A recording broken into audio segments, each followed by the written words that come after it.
Alors finalement, quelle est la meilleure solution pour coder avec l'intelligence artificielle en ce début 2025? Si vous êtes un peu perdu, je vous ai fait une petite vidéo récapitulative où on va, en fait, j'ai déterminé qu'il y a deux solutions vraiment intéressantes pour coder avec l'intelligence artificielle. Il y a eu beaucoup de LLM qui sont sortis ces dernières semaines. En fait, on a un peu perdu. Vous avez peut-être entendu parler de Claude Sonnet 3.5 qui était top. Puis ensuite, il y a eu les nouvelles versions de ChatGPT qui étaient top. Il y a eu O3, O3 Mini, O3 High qui était top pour le raisonnement. Puis ensuite, il y a eu encore DeepSeek R1 qui est sorti il y a quelques jours, qui est ultra fort pour le raisonnement et qui a baissé drastiquement les coûts. Et puis il y a aussi news passée inaperçue, il y a eu Codestral chez Mistral AI, chez le français donc, qui est pas mal en fait, figurez-vous, pour coder. Faut savoir que Codestral, quand il est sorti, la nouvelle version mi-janvier, elle se classe au même niveau que Claude Sonnet 3.5. Quasiment, elle est supérieure même à ChatGPT 4o et 4o Mini. Écoutez, on va essayer de faire une vidéo pas trop longue. Je vais essayer de vous citer des chiffres, je vais vous citer le maximum de chiffres que je peux, sans que ça devienne trop indigeste, pour que en fait ça reste clair. C'est le défi que je vais essayer de relever dans cette vidéo. Il y a énormément d'informations, mais en fait on pourrait s'y limiter à deux solutions qui sont vraiment intéressantes, pertinentes sur le marché aujourd'hui pour coder avec l'IA. Et probablement que dans 3 mois, ceci aura changé. Et encore 3 mois, je suis gentil, c'est peut-être 2 mois, quoi. Donc, écoutez, allons-y, c'est parti. Donc, la première solution pour coder est de très loin, en fait, il y en a une deuxième que je dirais optionnelle avec Codestral qui va être à considérer, mais bon, la première, ça reste toujours Cursor. Si vous connaissez pas trop, en fait, comment Cursor, si vous connaissez pas, faut comprendre comment ça fonctionne au niveau du pricing. Vous voyez, dans Cursor, vous pouvez utiliser n'importe quel LLM, donc américain, chinois, mais pas français. Vous ne pouvez pas utiliser Codestral avec de Mistral AI. Vous ne pouvez pas l'utiliser avec Cursor. Si vous voulez utiliser Codestral, il faut utiliser VS Code avec Continue, l'extension Continue qui s'appelle. Et on verra qu'en fait cette solution elle est intéressante à considérer aussi, puisqu'en fait elle est gratuite et elle est rapide. C'est intéressant. Donc en fait il faut comprendre comment ça fonctionne Cursor. Cursor, donc c'est 20 € par mois. Et il faut bien comprendre ce qu'ils disent ici là. Il faut bien comprendre ce qu'ils disent ici. En fait, Cursor, donc vous avez les complétions illimitées, mais pas avec les meilleurs LLM. Voilà, c'est-à-dire, et quand donc suggestion de code illimitée, mais quand vous utilisez les derniers LLM, ils sont considérés comme des requêtes premium. C'est ce qui est marqué ici. Donc vous pouvez utiliser ChatGPT 4, 4o, Claude Sonnet 3.5, et ils n'ont même pas répertorié les dernières versions ChatGPT 3o Mini, 3o High, 3o et DeepSeek R1. Tout ça en fait vous pouvez l'utiliser sur Cursor, et ça tombe dans des requêtes premium. C'est quoi les requêtes premium? Les requêtes premium, vous pouvez en faire seulement 500 par mois. Elles sont rapides, et ensuite, une fois que vous avez épuisé ce quota, vous pouvez continuer à en utiliser, mais ça va passer en slow ici. C'est-à-dire qu'en fait, alors c'est quoi slow? C'est-à-dire que les requêtes sont assez longues à être exécutées, ça va prendre entre 10 et 20 secondes pour exécuter la requête, mais vous pouvez continuer à utiliser les derniers LLM. Il n'y a aucun problème. Donc ça peut être un inconvénient ou pas. Est-ce que alors 500 requêtes par mois, est-ce que c'est suffisant quand vous travaillez en entreprise? Certains disent non, certains disent oui. Au pire des cas, très franchement, au pire des cas, si vraiment vous avez bloqué le compteur à 500, vous pouvez créer un deuxième compte Cursor, puis voilà, le problème est réglé. Vous payez donc 40 € au lieu de 20, et peut-être que ça suffira. Donc c'est une bonne solution. Et ils disent que vous pouvez utiliser 10 fois O1 Mini par jour, donc probablement aussi O3. En fait, c'est pas clair ici à ce niveau-là. En fait, c'est pas très clair. En fait, il n'y a même pas les dernières versions qui sont répertoriées, mais vous pouvez l'utiliser dans Cursor. Vous pouvez utiliser DeepSeek R1.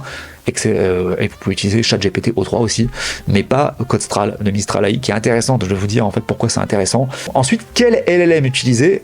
En fait, il faut savoir que Claude Sonnet est vraiment top encore aujourd'hui pour coder avec l'intelligence artificielle, et probablement aussi utiliser DeepSeek aussi est intéressant à utiliser. DeepSeek, alors c'est quoi la différence entre DeepSeek et Claude Sonnet? En fait, là, je vous montre une étude d'un comparatif qui a été faite. Il y a quelqu'un qui a utilisé ça pour des reviews de code précisément. Il a fait il y a des analyses de pull request sur GitHub, sur Azure, DevOps, GitLab, etc. Et en fait, DeepSeek, quand on veut détecter des bugs critiques et avoir des commentaires de code, il explose donc Claude Sonnet comme vous voyez ici là. Il le met complètement KO. Il détecte beaucoup plus de bugs critiques et il va ajouter plus de commentaires que Claude Sonnet 3.5. Là ils disent Claude, mais c'est Claude Sonnet 3.5, la dernière version qui est sortie. Et donc en fait, quand on veut faire des code reviews, ah ben DeepSeek R1 est top, il arrive beaucoup mieux à raisonner, il arrive mieux à analyser le code, à détecter par exemple s'il y a des problèmes de race condition ou des trucs assez poussés, il faut des raisonnements assez poussés, il va beaucoup mieux réfléchir que Claude Sonnet. Vous voyez, il y a quelqu'un qui a fait une étude là, et en fait il va aussi ajouter plus de commentaires dans le code, vous voyez, où Claude Sonnet des fois on n'en ajouterait pas, tout simplement, en fait il met pas de commentaires, et puis DeepSeek lui il va en ajouter. Donc en fait la bonne solution quand vous voulez coder, c'est d'utiliser, faire un mix des deux finalement. En fait, ce qui est intéressant, c'est d'utiliser Claude Sonnet. Alors en fait, Claude Sonnet est meilleur pour avoir des suggestions de code aussi. Ce qui est intéressant aussi à considérer, c'est qu'il y a aussi la fenêtre de contexte. Vous voyez, le contexte, le nombre de tokens que peut utiliser le LLM. En fait, c'est quoi le nombre de tokens? Plus vous avez de tokens, plus le LLM peut réfléchir sur un contexte étendu. Donc plus vous avez de tokens, plus ça va être approprié à travailler sur des grosses code bases. Et on voit en fait que DeepSeek, alors R1 ou Claude Sonnet à 200K, CodeStral à 256K, il est supérieur, mais en fait DeepSeek, si on regarde la version R1, elle a que 128 000 tokens en fait.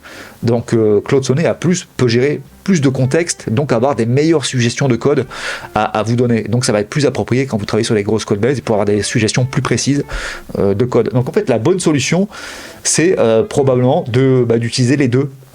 D'utiliser Claude Sonnet quand on va avoir des suggestions de code, et quand vous voulez faire des revues de code, ou analyser des problèmes complexes, avoir de la réflexion poussée sur les problèmes complexes, c'est d'utiliser DeepSeek R1, de mixer les deux, d'utiliser les deux dans Cursor. En fait, vous pouvez utiliser les deux, vous pouvez passer de l'un à l'autre, il n'y a aucun problème. Et vous savez qu'une fois que vous arrivez à 500 requêtes premium, donc DeepSeek R1, ça va être considéré, et même Claude Sonnet, ça va être considéré comme une requête premium, ça va passer en slow, et dans ce cas-là, ça va être beaucoup plus long à exécuter, ça va prendre 10, d'après les dires, ça prend 10, 20 secondes, parfois 30 secondes, et donc après, ça va vous voir si ça vous satisfait ou pas. Franchement, ça reste probablement la meilleure solution pour coder avec l'intelligence artificielle. C'est très certainement la meilleure solution, mais il y en a d'autres. Alors l'autre solution qu'il y avait avant DeepSeek R1, c'était, alors pour ceux qui avaient de l'argent, c'était si vous vouliez utiliser les derniers modèles de ChatGPT, en fait, en illimité sur le tiers à 20 €, vous pouvez pas les utiliser en illimité au 3 mini, au 3 height. Donc il fallait passer au tiers à 200 €, ce qui fait un certain prix quand même, quoi.